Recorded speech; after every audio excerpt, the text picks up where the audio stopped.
जी, अस्सलाम वालेकुम। अच्छा बेटा, इसमें ऐसा है कि लास्ट टाइम जो आर्टिकल हमने डिस्कस किया था ना, वो था बेसिकली कि ये सॉल्वेंट्स की जो डिफरेंट टाइप्स हैं, ये हमने डिस्कस किया था। और हमने डिस्कस किया था self ionisation of solvents, self ionization, या जिसको हम ना ऑटो आयोनाइजेशन ऑफ सॉल्वेंट भी हम कहते हैं। तो अब जो आगे थोड़ा सा हमने डिस्कस करना है कि जो मुख्तलिफ किस्म के सॉल्वेंट्स हैं, इनकी फिजिकल प्रॉपर्टीज कह लें, या इनके बॉइलिंग पॉइंट की वैल्यूज कह लें आप, या आप मतलब जो है कि इनके जो आयनिक प्रोडक्ट्स की वैल्यूज हैं उनको थोड़ा देखना है। फिर मुख्तलिफ किस्म के जो रिएक्शंस हैं उनको आगे हमने मतलब जो है वो क्या करना है, वो डिस्कस करना है।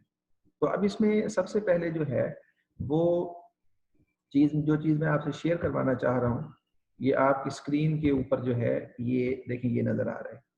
तो इसमें देखें, ये टेबल है 6.1। इसमें लिखा हुआ boiling points of common solvents. देखिए, अमूमन जो सॉल्वेंट्स हम लैब में यूज करते हैं ना, वो कौन कौन से हैं।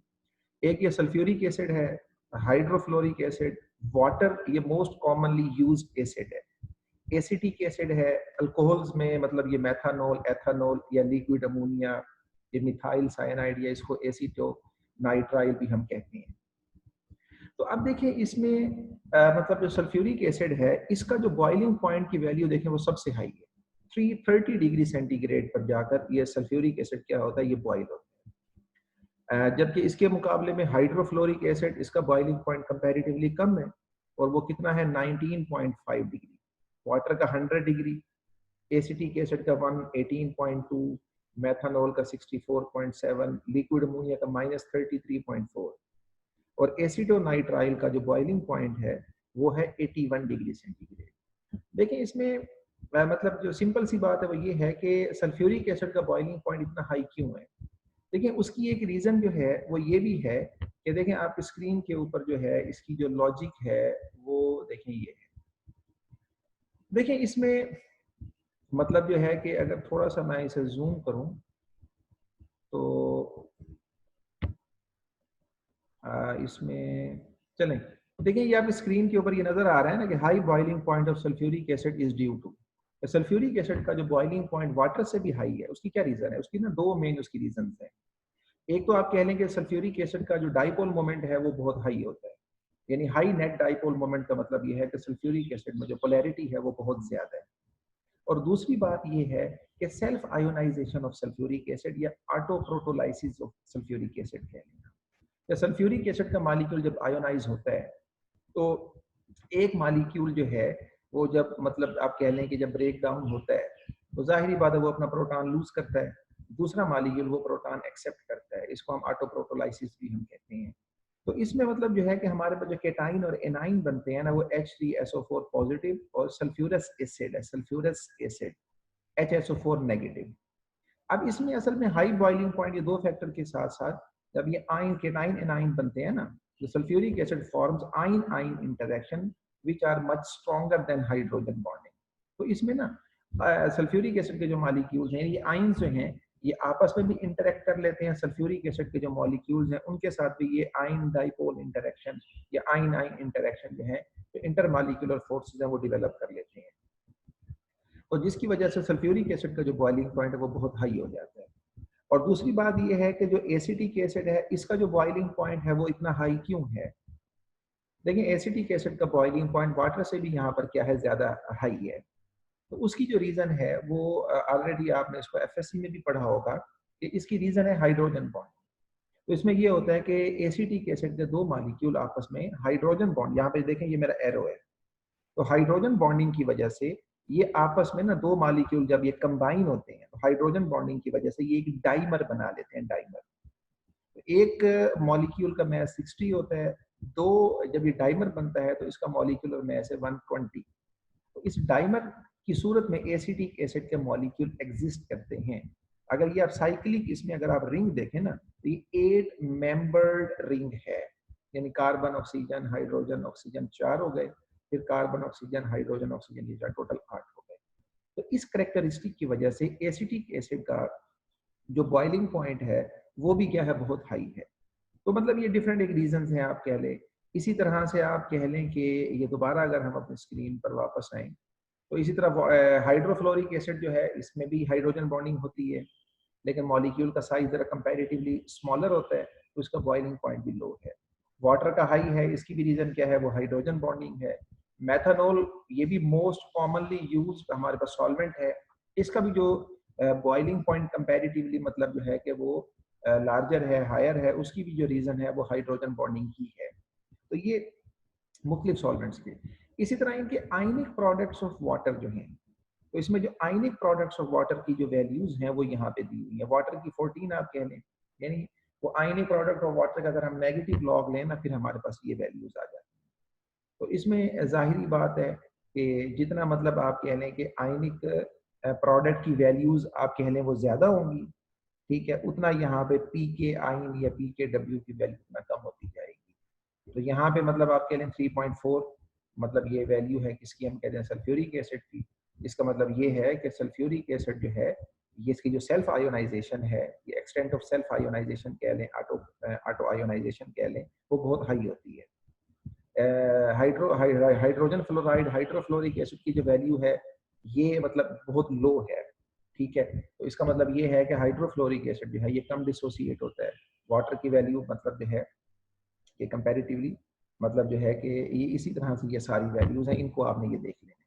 बाकी ये हमारे पास जो है ना कि ये एसिड कैटाइन बेस एनाइन, ये वही ऑटो आयोनाइजेशन से मुतल्लिक है कि जब एक इंसॉल्वेंट का कोई एक मॉलिक्यूल आयोनाइज होता है तो वो अपना प्रोटॉन लूज करता है, दूसरा मतलब जो सॉल्वेंट का मॉलिक्यूल है वो प्रोटॉन एक्सेप्ट करता है, उसके नतीजे में केटाइन और एनाइन हमारे पास केटाइन और एनाइन बनते हैं।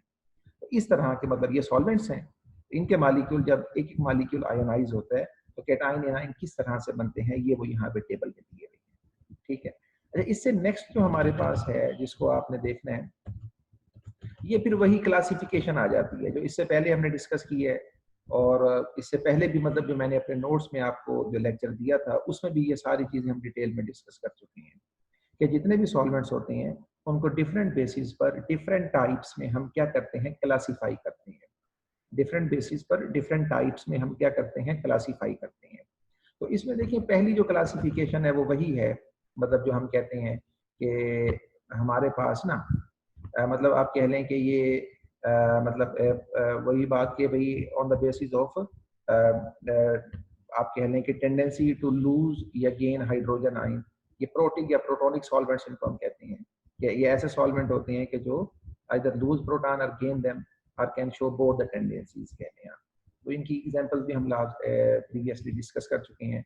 नॉन प्रोटिक, यहाँ थोड़ा सा स्पेलिंग की मिस्टेक है, प्रोटिक लिखा हुआ, ये लफ्ज है प्रोटिक, और नॉन प्रोटोनिक कह लें या ए प्रोटिक सॉल्वेंट्स कहते हैं। ये ऐसे सॉल्वेंट्स हैं जो हाइड्रोजन आयन न लूज करते हैं ना गेन करते हैं, यानी प्रोटॉन न गेन करते हैं ना लूज करते हैं, और ये उनकी एग्जांपल्स हैं बेंजीन, आप कह लें कि हमारे पास क्लोरोफॉर्म कह लें, ये कार्बन टेट्राक्लोराइड, डाइक्लोरो मिथाइलिन कह लें, मीथेन कह लें हमारे पास ना, तो ये हमारे पास एग्जांपल्स हैं। इनमें किसी किस्म का कोई एसिडिक हाइड्रोजन नहीं होता, तो ये उसको लूज करने की एफिनिटी नहीं रखते, ठीक है। अच्छा, इसके अलावा जो है हमारे पास और हैं, ये प्रोटोनिक की भी हमने वो डिस्कस किया था कि भी तीन तरह की मतलब इनकी टाइप्स होती हैं। एसिडिक जो हाइड्रोजन आयन लूज कर सकते हैं, बेसिक सॉल्वेंट्स जो हाइड्रोजन आयन एक्सेप्ट करते हैं, और एम्फोटेरिक जो हैं ये ऐसे सॉल्वेंट्स होते हैं जो हाइड्रोजन आयन या प्रोटॉन लूज भी कर सकते हैं और गेन भी कर सकते हैं। तो दोनों तरह की जो टेंडेंसीज हैं वो बेसिकली क्या करते हैं, वो शो करते हैं। अच्छा, इसके अलावा जो है हमारे पास ये सेकंड क्लासिफिकेशन जो हमने डिस्कस किया था, तो इसमें मतलब जो है कि आयोनाइजिंग या आप कह लें कि नॉन आयोनाइजिंग, तो आयोनाइजिंग और आयनिक आप कह लें कि हमारे पास ये पोलर सॉल्वेंट्स कह लें हमारे पास, तो मतलब ये है कि ये या आप कह लें कि on the basis of polarity कह लें, तो ये पोलर जो सॉल्वेंट्स हैं, तो मतलब इसमें हमारे pass on the basis of polarity कह लेंगे क्लासिफिकेशन है, ये water molecule, ammonia, sulphur dioxide, hydrofluoric acid वगैरह वगैरह। और नॉन पोलर सॉल्वेंट्स जो हैं तो इनमें ये बेंजीन और ये कार्बन टेट्राक्लोराइड। फिर आखिरी क्लासिफिकेशन हमने डिस्कस की थी ऑन द बेसिस ऑफ आप कह लें कि एक्वस, मतलब है यानी अगर कोई सॉल्वेंट वाटर है, on the basis of nature of solvent कह लें आप, तो अगर वाटर है तो मतलब ऐसे आप कह लें कि मतलब सॉल्वेंट को एक्वस सॉल्वेंट भी कहते हैं, ऐसे सॉल्यूशंस को एक्वस हम सॉल्यूशन भी कहते हैं। और अगर वाटर के अलावा अगर कोई सॉल्वेंट है तो ऐसे सॉल्वेंट्स को इन जनरल हम कहते हैं नॉन एक्वस सॉल्वेंट्स, ठीक है। तो ये ऑलरेडी हमने इसको डिस्कस किया है। तो इसके अलावा मतलब जो हमारे पास आगे है ना, ये types of reactions in aqueous या नॉन एक्वस सॉल्वेंट्स कह लें कि जो नॉन एक्वस सॉल्वेंट्स है ना, तो इनमें ना कौन कौन से रिएक्शन इन जनरल हम डिस्कस कर सकते हैं। तो देखिए इसमें तकरीबन 10 तरह के इसमें रिएक्शंस हैं जो हम मतलब जो है कि नॉन एक्वस सॉल्वेंट्स के अंदर क्या कर सकते हैं, जो जिनको हम डिस्कस कर सकते हैं, स्टडी कर सकते हैं। मिसाल के तौर पर ये इनको वन बाय वन हमने डिटेल में डिस्कस करना है। ये एसिड बेस रिएक्शंस हैं, प्रेसिपिटेशन रिएक्शंस हैं, या रेडॉक्स रिएक्शंस, एम्फोटेरिक वगैरह वगैरह। इनको वन बाय वन हमने डिटेल में डिस्कस करना है। देखें सबसे पहले हमारे पास है एसिड बेस रिएक्शंस। देखिए ये एसिड बेस रिएक्शन जो है ना, ये सिंपली ये है कि कोई भी ऐसा रिएक्शन जिसमें एसिड और बेस आपस में क्या करते हो, केमिकली रिएक्ट करते हैं।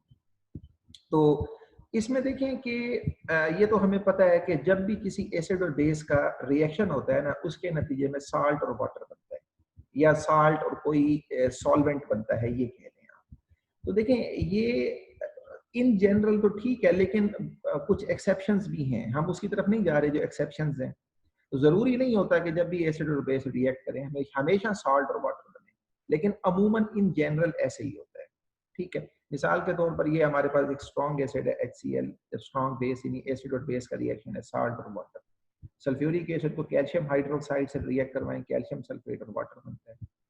अमोनियम क्लोराइड को अगर हम रिएक्ट करवाएं पोटाशियम एमाइड के साथ, ठीक है, तो ये पोटाशियम क्लोराइड और अमोनिया, अमोनियम नाइट्रेट को पोटाशियम एमाइड के साथ पोटाशियम नाइट्रेट अमोनिया, ये आप कह लें कि थायोनाइल क्लोराइड है SOCl2, तो इसको अगर हम जो है रिएक्ट करवाएं किसके साथ, सीजियम सल्फेट के साथ, ठीक है, तो हमारे पास सल्फाइड के साथ, सॉरी, तो ये हमारे पास बनता है सीजियम क्लोराइड और सल्फर डाइऑक्साइड।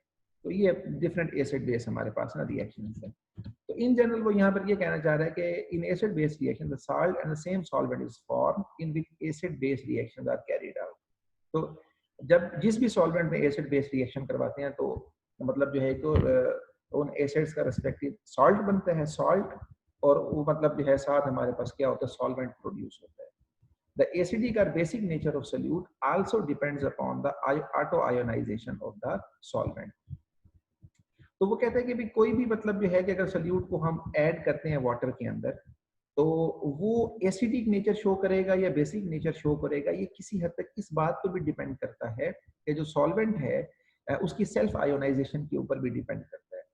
अगर उसकी सेल्फ आयोनाइजेशन ज्यादा हो तो वो ज्यादा आयंस केटाइन एनाइन प्रोड्यूस करेगा, तो फिर मतलब जो है उसी हिसाब से मतलब आप कह लें तो वो सोल्यूशन एसिडिक या बेसिक भी बन जाता है।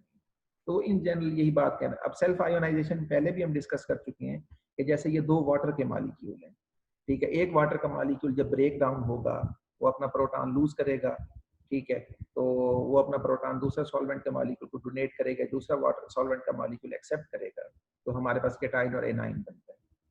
इसी तरह यानी ये हाइड्रोनियम आइन हाइड्रोक्साइड, इसी तरह ये अमोनिया और सल्फर डाइऑक्साइड का है, ये हम पहले भी डिस्कस कर चुके हैं, ठीक है। अच्छा, इसमें एक पॉइंट और लिखा हुआ है कि the salt which contain hydrogen and proton, hydronium आइन, अमोनियम आइन, आप कह लें कि ये सल्फेट आइन, तो ये बिहेव एज एन एसिड, यानी ये अमूमन ऐसे सॉल्ट हैं कि जो प्रोटॉन भी मतलब जो है कि ये लूज कर सकते हैं, तो ये एसिडिक नेचर शो करते हैं। और जैसे हाइड्रोक्साइड आइन, एमाइड, सल्फाइड, ये हाइड्रोजन आइन एक्सेप्ट करने की एफिनिटी रखते हैं, तो हम कहते हैं कि ये बेसिक नेचर शो करती हैं, ठीक है। अच्छा, इसी तरह से एक सेंटेंस लिखा हुआ है, solute which increases the cationic, आप कह लें कि मतलब आप कह लें कि species to the solvent is an acid, and that which increases the anionic species in the solvent is called a base. तो ये सिंपली वही मतलब जो रिएक्शन हम पहले भी डिस्कस कर चुके हैं, क्या solute which increases the cationic species to the solvent is an acid. अब मतलब केटाइनिक स्पीशीज से मुराद ये है कि इन जनरल एसिड ऐसे होते हैं कि जो सोल्यूशन के अंदर प्रोटॉन जो है वो लूज करते हैं, वो डोनेट करते हैं, तो वो इस सेंस में ये मतलब जो है वो कहना चाह रहा है। तो उसको इन जनरली हम क्या कहते हैं, उसको हम एसिड कहते हैं, ठीक। इससे आगे जो है मतलब हमारे पास एक प्रेसिपिटेशन रिएक्शन। अब देखिए जो प्रेसिपिटेशन रिएक्शन है इसमें हमारे पास जो है यदि कोई ऐसा रिएक्शन कह लें कि जिसके अंदर ना प्रेसिपिटेट्स की फॉर्मेशन होती हो, या आप कह लें कि हमारे पास जो है कि वो कोई इनसॉल्युबल, आप कह लें कि कोई प्रेसिपिटेट्स या इनसॉल्युबल कोई कंपाउंड या प्रोडक्ट प्रोड्यूस होता हो, सिंथेसाइज होता हो, तो इस तरह के रिएक्शंस को हम कहते हैं प्रेसिपिटेशन रिएक्शन। तो मतलब हम कहते हैं कि इन सच रिएक्शन, इस तरह के जो रिएक्शंस होते हैं, the formation of precipitates occur, तो जो प्रोडक्ट है वो प्रेसिपिटेट की सूरत में बनता है when the solution of two different compound is mixed and is one of the most familiar chemical reaction। तो यानी ये ऐसा रिएक्शन कि हमने ये देखना होता है कि कौन सा हमने जो प्रोडक्ट है ये किस कंपाउंड को हमने प्रोड्यूस करना है, किस सोल्यूशन से, किस कंपाउंड से करना है। तो दो तरह के सोल्यूशन, साल्ट के सोल्यूशन हम ले लेते हैं, उनको मिक्स करते हैं, तो जब केमिकल रिएक्शन होता है तो जाहिरी बात है उसके नतीजे में प्रोडक्ट बनता है। तो जिस भी प्रोडक्ट को के प्रेसिपिटेट हमने बनाने होते हैं, यानी जिस प्रोडक्ट को हमने सोल्यूशन से सेपरेट करना होता है, आइसोलेट करना होता है, ठीक है, उसको हम क्या करते हैं, मतलब ऐसे मतलब सोल्यूशन में उसको मतलब रिएक्ट करवाया जाता है कि जिस सोल्यूशन या सॉल्वेंट के अंदर वो प्रेसिपिटेट, वो कंपाउंड इनसॉल्युबल हो, इनसॉल्युबल, क्योंकि वो इनसॉल्युबल होगा तो उसको जाहिरी बात है हम आराम से क्या कर सकते हैं, जब वो प्रोड्यूस होगा इनसॉल्युबल होकर नीचे बैठ जाएगा, हम उसको इजीली सेपरेट आउट कर सकते हैं, ठीक है। मिसाल के तौर पर ये बेरियम क्लोराइड है, अगर इसके इस साल्ट सोल्यूशन को और सिल्वर नाइट्रेट के सोल्यूशन को मिक्स करें ना, तो प्रोडक्ट हमारे पास बनता है सिल्वर क्लोराइड और बेरियम नाइट्रेट। देखिए जो सिल्वर क्लोराइड है ये वाटर में इनसॉल्युबल है, ये प्रेसिपिटेट बन के नीचे बॉटम में बैठ जाता है। और बेरियम नाइट्रेट ये सॉल्युबल फॉर्म में मौजूद रहता है, यहाँ पे उसको बेरियम नाइट्रेट करके लिखा हुआ है, तो ये प्रेसिपिटेट बन के नीचे बैठ जाएगा। तो बाद में फिल्ट्रेशन के प्रोसेस या डिफरेंट जो सेपरेशन टेक्निक्स हैं, तो उनकी मदद से क्या करेंगे, इस प्रोडक्ट को हम सेपरेट आउट कर लेते हैं। तो यही बात वो यहाँ कहना चाह रहा है कि such reaction depends on the solubilities of the possible product, ठीक है। तो मतलब ये जो रिएक्शंस होते हैं कि जो प्रोडक्ट बनता है उसकी सॉल्युबिलिटी पे डिपेंड करता है, यानी जो प्रोडक्ट जिस सोल्यूशन में प्रोड्यूस होगा, होना ये चाहिए कि वो ऐसे सॉल्वेंट या ऐसे सोल्यूशन में उसकी फॉर्मेशन करवानी है जिसमें वो इनसॉल्युबल हो, ताकि वो प्रोड्यूस हो, इनसॉल्युबल हो तो वो नीचे बैठ जाएगा, इजीली हम उसको सेपरेट आउट कर सकते हैं। तो यही बात वो यहाँ कहना चाह रहे हैं कि these reactions are carried out, इस तरह के रिएक्शन जो है वो प्रोसीड होते हैं when we want to separate the desired components from the mixture, ठीक है, कि जब हम उनको किसी भी सोल्यूशन या सॉल्वेंट से हम क्या करना चाहते हैं, सेपरेट आउट करना चाहते हैं, ठीक है। तो this component is made insoluble in the media being used, तो जिस भी सॉल्वेंट में, मीडियम में हम उसको यूज करते हैं, तो उसको मतलब जो है कि हम मतलब जो है कि ये एक मिनट बेटा जरा थोड़ा सा इसको,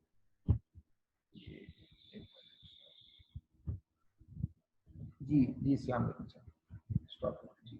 अच्छा वो ना एटीएम के पैसे कुछ नहीं है, कल कर लेंगे, मंडे को कर लेंगे, ठीक है, ओके, कोई मसला, अल्लाह वो ना भी अगर ना होता तो फिर घर पैसे पड़ेंगे यार, मुझे अब शुरू ना करने हैं साहब, कोई मसला, मंडे को मिल लेंगे, नहीं सारी बात है, रेंट देना होता है सब ठीक है। या दूसरा अगर आपको फिजिबल लगे ना तो बेशक आप मुझे ऑनलाइन नहीं हो सकता, कोई मसला नहीं, ऑनलाइन क्योंकि मुझे ट्रांजैक्शन पासवर्ड नहीं पता। मंडे को ठीक हो गया सर, अस्सलाम वालेकुम। आप फिर जा रहे हैं डॉक्टर साहब? हाँ रात में बस ठीक है, ये की मेरे पास है, ये की आप ले जाए, क्योंकि ये लॉन में खुला हुआ है। मैंने क्या पता कल अगर ना आया मैं तो आपके पास, हाँ वो फिर मैंने आना है, चले चाबी आपके पास, ठीक है, बहुत बहुत शुक्रिया, बहुत मेहरबानी डॉक्टर साहब सर, बहुत बहुत जज़ाकल्लाह, ठीक हो।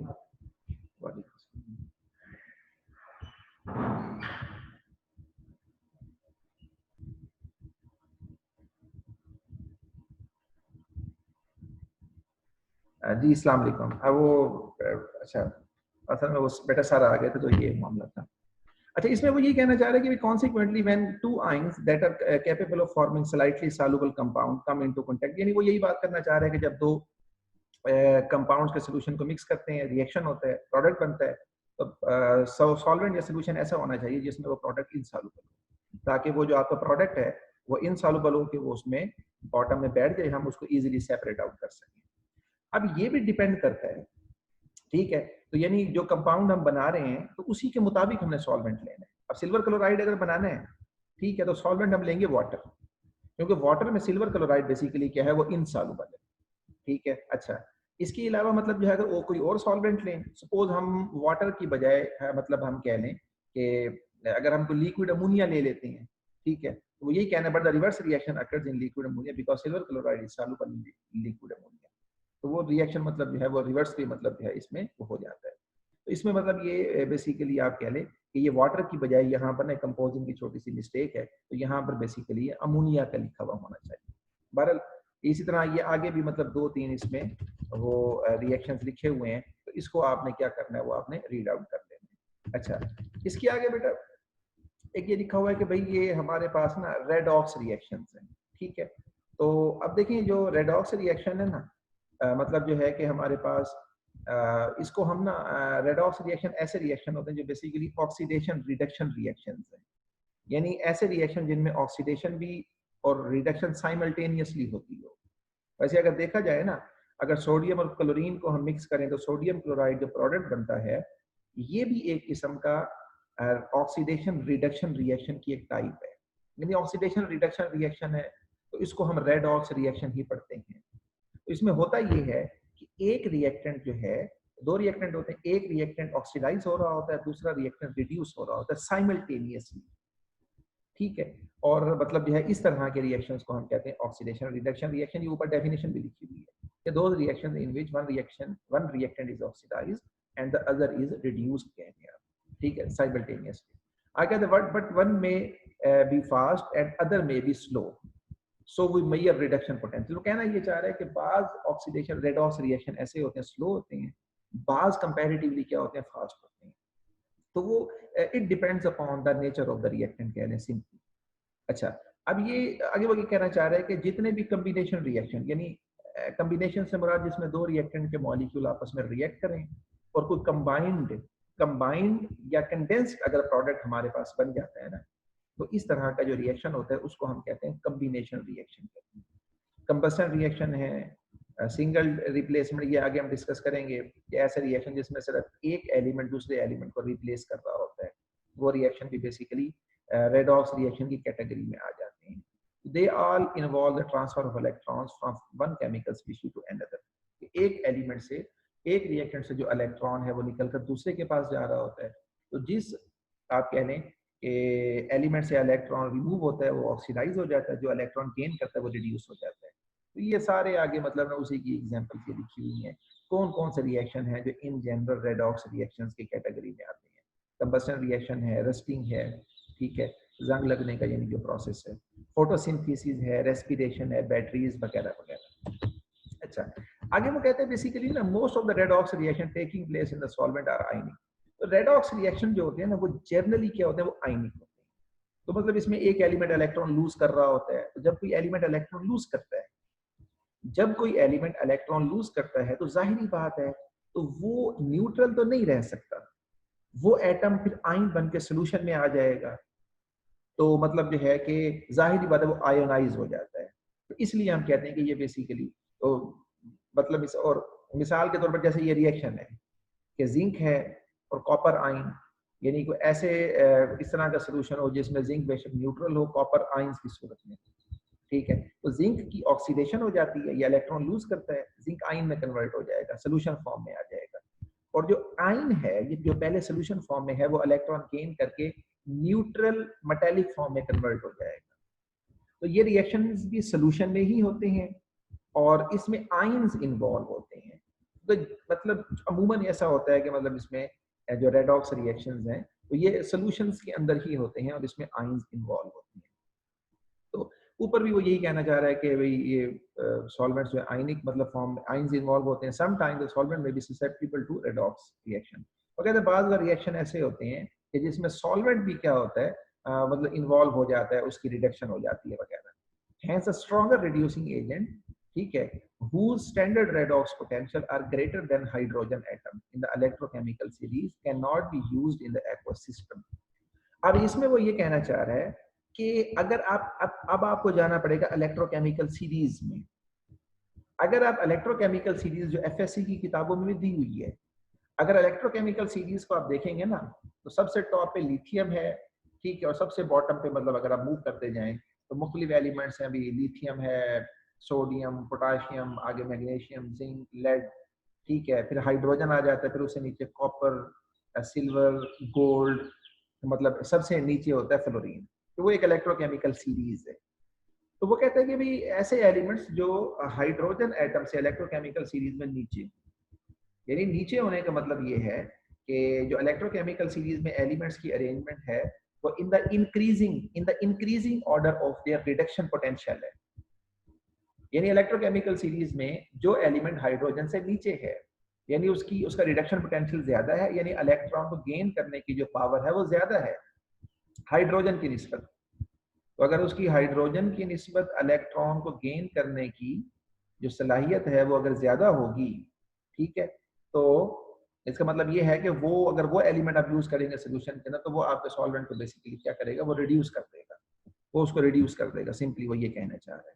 ठीक है, ये कुछ एग्जांपल दी हुई है जिंक, हाइड्रोजन, कॉपर, ये इलेक्ट्रोकेमिकल सीरीज में। ठीक है, इसी तरह और भी कुछ एग्जांपल्स हैं, तो वो मतलब ये redox reactions are very common in aqueous and non aqueous. ठीक है, तो मतलब ये है कि ये कॉमन रिएक्शंस हैं, ये स्टेनस क्लोराइड है और ये मर्क्यूरस क्लोराइड हमारे पास है, तो ये उसके रिएक्शंस दिए हुए हैं। तो ये वही बातें जो है आगे उसको क्या कर रहा है वो बेसिकली एक्सप्लेन कर रहा है। Alkali alkaline F block elements form blue colour solution, ये सिंपली इसको आपने यहाँ से क्या करना है, रीड आउट कर लेना है। तो ये लेक्चर फिलहाल हमारा यहाँ तक है। तो बेटा जो नेक्स्ट टॉपिक्स हैं उसको फिर इंशाल्लाह हम जो है कि वो हम नेक्स्ट मतलब आप कह लें कि आर्टिकल में हम क्या करेंगे उसको हम डिस्कस करेंगे। जी, इस्लाम।